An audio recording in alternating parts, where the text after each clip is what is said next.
Hello, ഇന്ന് നമുക്ക് വെറും 2 ആഴ്ച കൊണ്ട് വണ്ണം കൂട്ടാനായിട്ടുള്ള നല്ല അടിപൊളിയായിട്ട് നല്ല ടേസ്റ്റി ഹെൽത്തി ആയിട്ടുള്ള ഷേക്ക് എങ്ങനെയാണ് തയ്യാറാക്കി എടുക്കാമെന്ന് നോക്കാം കേട്ടോ. അപ്പോൾ ആദ്യം തന്നെ റാഗി ഇതേപോലെ ഒന്ന് കുറുക്കിയെടുക്കാം.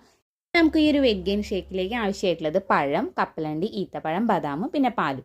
ഇനി ഇതിൻ്റെ എത്രയാണ് അളവ്, എങ്ങനെയാണ് കുടിക്കേണ്ടതൊക്കെ ഡീറ്റെയിൽ ആയിട്ട് നമ്മുടെ ചാനലിൽ അപ്ലോഡ് ചെയ്തിട്ടുണ്ട്. കാണാത്തവരാണെങ്കിൽ അത് എന്തായാലും ഒന്ന് കണ്ടു നോക്കി നോക്കാം കേട്ടോ. ഇനി നമുക്കിതൊന്ന് അടിച്ചെടുക്കണം. അതിനായിട്ട് മിക്സിയുടെ ജാർ എടുക്കുക. ഇതിലേക്ക് നമുക്ക് ആവശ്യത്തിനുള്ള റാഗിയും അതേപോലെ തന്നെ അരിഞ്ഞു മാറ്റി വെച്ചിരിക്കുന്ന പഴം, ഈത്തപ്പഴം, കപ്പലണ്ടി, ബദാം ഇതെല്ലാം കൂടി ചേർത്ത് കൊടുക്കണം. പിന്നെ ഇതിലേക്ക് നമുക്ക് ആവശ്യത്തിനുള്ള പാലും കൂടി ചേർത്ത് നന്നായിട്ട് തന്നെ അടിച്ചെടുക്കുക. മധുരം നിങ്ങൾ ഒട്ടും ചേർക്കാനായിട്ട് പാടില്ല. അപ്പോൾ മധുരത്തിന് ആവശ്യമായിട്ടാണ് നമ്മൾ ഈത്തപ്പഴം ചേർത്തെടുക്കുന്നത്. അതേപോലെ തന്നെ പഴത്തിൻ്റെ മധുരം കൂടി ആകുമ്പോൾ അത്യാവശ്യത്തിന് നല്ല മധുരം ടേസ്റ്റും ഈ ഒരു ഷേക്കിന് ഉണ്ടാവും കേട്ടോ. അപ്പോൾ ഈ ഒരു ഷേക്ക് നിങ്ങൾ തുടർച്ചയായിട്ട് 2 ആഴ്ച തന്നെ കുടിക്കുമ്പോഴത്തേക്ക് നല്ല മാറ്റമാണ് നിങ്ങൾക്ക് ഉണ്ടാവുക. അപ്പോൾ എന്തായാലും നിങ്ങളൊന്ന് ട്രൈ ചെയ്ത് നോക്കുക തന്നെ വേണം. അതുപോലെ തന്നെ എത്ര ഭക്ഷണം കഴിച്ചു അല്ലെങ്കിൽ മെലിഞ്ഞവർക്കാണെങ്കിലും ഈ ഒരു ഷേക്ക് അടിപൊളിയായിരിക്കും. അപ്പോൾ ഡീറ്റെയിൽ ആയിട്ടുള്ള വീഡിയോ എങ്ങനെയാണെന്നുള്ളത് ഞാൻ ചാനലിൽ അപ്ലോഡ് ചെയ്തിട്ടുണ്ട്. കാണാത്തവരാണെങ്കിൽ അതെന്തായാലും ഒന്ന് കണ്ട് നോക്കി നോക്കുക, ട്രൈ ചെയ്ത് നോക്കി നോക്കാം കേട്ടോ.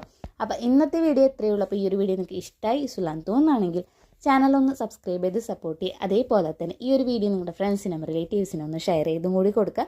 അപ്പോൾ നമുക്കിനി അടുത്ത വീഡിയോയിൽ കാണാം.